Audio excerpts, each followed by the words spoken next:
first difficulty, the major difficulty, is the Col de Beloka, which is in Ligget. It's affectionately known as the Wall. This is a climb field that's just short of 3 kilometres long, with an average gradient of almost 10%. It's very different to the long mountain at the end up the Col de Beloka. Yeah, and remember, the organisers of the Tour de France are involved in the Étape du Tour. The contours itself, those dreaded black portions, that means it's steep. And this climb's a good climb. It's a serious climb. It's a Tour de France type climb. It's the shorter of the climbs of the day, but it's certainly the hardest. It's going to be a tough one. When you think of the Tour de France and some of the stars of recent years, what are the sort of riders you think would suit this type of climb? Look, Contador always comes to mind. He's probably one of the best climbers I've ever seen in his heyday. He's a fantastic climber. Guys can't emulate Chris Froome because Chris Froome is riding.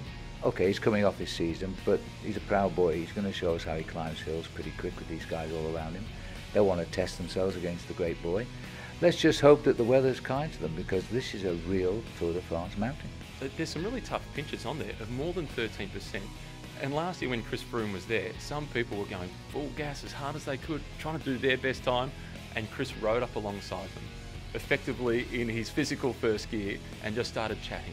Yeah, but I also remember there was a road sign that said, even Chris Froome's legs will hurt or something. Chris got off and did a selfie by it. He said, yeah, they did. And if you are hurting up this climb, you can always remember the great quote from Greg LeMond, the only American to win the Tour de France.